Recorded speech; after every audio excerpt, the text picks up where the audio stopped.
മുറിച്ച് വഴറ്റണം. അതിന് വേണ്ടത് ഒരു 2-3 സവാളയാണ്.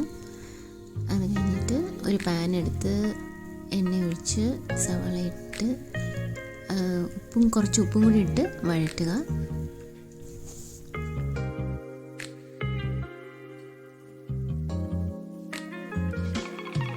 ഇതിൽ എണ്ണ ഒഴിച്ചിട്ടുണ്ട്. എന്നിട്ടിത് ഒന്ന് ബ്രൗൺ ആവുന്നത് വരെ ഇതൊന്ന് ഇളക്കി കൊടുക്കണം. നന്നായിട്ട് ഇതൊന്ന് മൂക്കണം.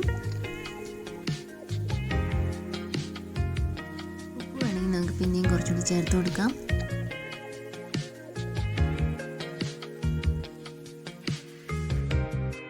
നമ്മൾ കുറച്ച് ഇഞ്ചിയും വെളുത്തുള്ളിയും മിക്സിക്കകത്ത് ഇട്ട് പേസ്റ്റാക്കി ആ പേസ്റ്റ് നമ്മൾ ഈ സവാളയ്ക്കകത്തോട്ട് ആഡ് ചെയ്യുകയാണ്. പിന്നെ നമ്മൾ കുറച്ച് കരിവേപ്പിലയും കൂടി ഇടുന്നുണ്ട്, ആവശ്യത്തിന് ഉപ്പും. എന്നിട്ട് ഇതൊന്ന് ശരിക്കും ഒന്ന് മൂക്കുന്നത് വരെ നമ്മളിങ്ങനെ ഇളക്കിക്കൊണ്ടിരിക്കണം.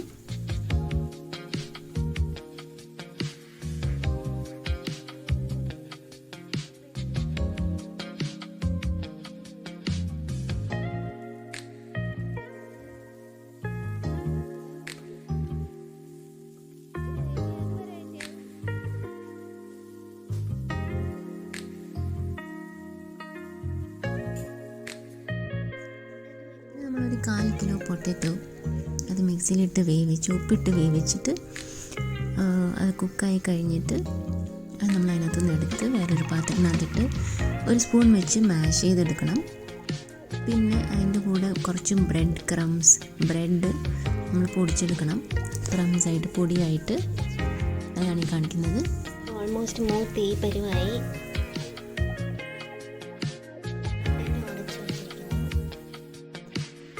ബീഫാണ് എടുക്കുന്നത്.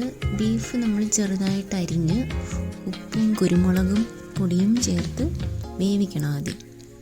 ഓക്കെ, എന്നിട്ട് വെന്താറിക്കഴിയുമ്പോൾ മിക്സിയിലിട്ട് പൊടിക്കണം. ഇപ്പോൾ ചിക്കൻ കട്ട്ലറ്റ് ഉണ്ടാക്കുവാണെങ്കിൽ അങ്ങനെ തന്നെയാണ്. അത് കഴിഞ്ഞിട്ട് പൊടിച്ച് കഴിഞ്ഞിട്ട് ബീഫ് വേണേൽ തീ കത്തിച്ച് ഒന്ന് ഡ്രൈ ആക്കാം. അതാണ് ഇവിടെ കാണിക്കുന്നത്. ഒരു പാനിനകത്തൊന്ന് ഇളക്കി കുറച്ചൊന്ന് ചൂടാക്കാം.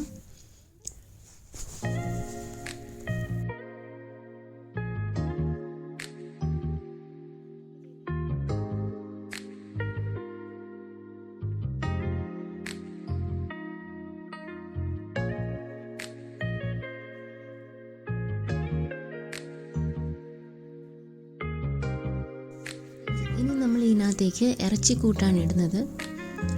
ഈ ഇറച്ചിക്കൂട്ടെന്ന് വെച്ചാൽ അതിനകത്ത് പെരിഞ്ജീരകമുണ്ട്, കറുവപ്പട്ട, ഗ്രാമ്പു, ഏലക്ക, ഇതൊക്കെ ഉണക്കി പൊടിച്ചതിൻ്റെ ഒരു പൊടിയാണ്. ഇതൊക്കെ നമ്മൾ ആ ബീഫിന് പുറത്തേക്ക് ഇടുന്നു. എന്നിട്ടൊന്ന് മിക്സ് ചെയ്യണം. പിന്നെ നമ്മൾ വേറൊരു വലിയ ഉരുളി എടുത്ത് എന്നിട്ട് ഒന്ന് ചൂടായി വരുമ്പോഴേക്കും അതിലേക്ക് കുറച്ച് എണ്ണ ഒഴിക്കണം.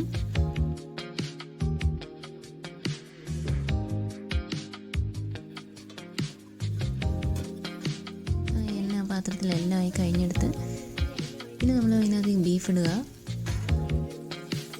നമ്മൾ നേരത്തെ ഉണ്ടാക്കി വെച്ചിരുന്ന ഉള്ളി, സവാള, ആ മിക്സ് ഉണ്ടല്ലോ, സവാളയും ഉപ്പുമൊക്കെ, പിന്നെ നമ്മൾ മാഷ് ചെയ്ത പൊട്ടറ്റോയും ഇടണം അതിനകത്തേക്ക്.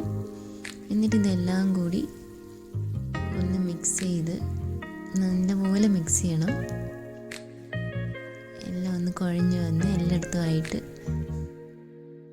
നല്ലൊരു കൂട്ടായിട്ട് വരണം. ഇതിനകത്ത് നമ്മൾ കുറച്ച് മുളക് പൊടിയും കൂടി ഇടുന്നുണ്ട്. എന്നിട്ട് കുറച്ച് മഞ്ഞൾപ്പൊടിയും കൂടി ഇട്ട് കൊടുത്തു. അത് ആവശ്യമെന്ന് തോന്നിയുണ്ട്.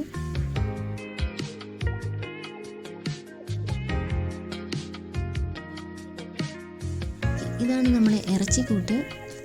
ഈ ഇറച്ചിക്കൂട്ടിനകത്ത് എന്താ ഉള്ളതെന്ന് ചോദിച്ചാൽ പെരിഞ്ജീരകമുണ്ട്, കറുവപ്പട്ട, ഗ്രാമ്പു, ഏലക്ക, ഇതിൻ്റെയൊക്കെ കൂടിയുള്ളൊരു പൊടിയാണ്.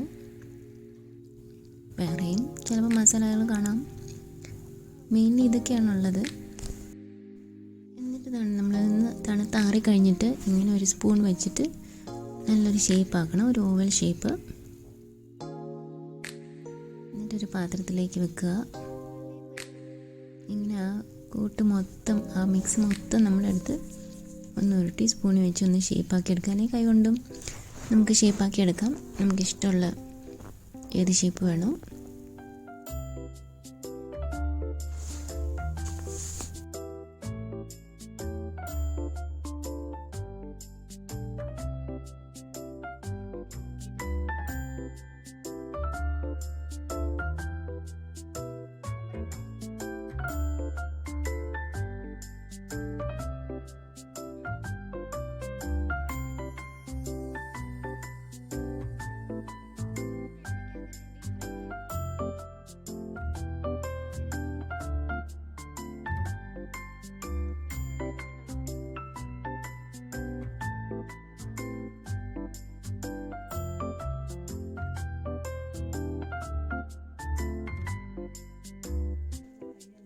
കഴിഞ്ഞിട്ട് നമ്മൾ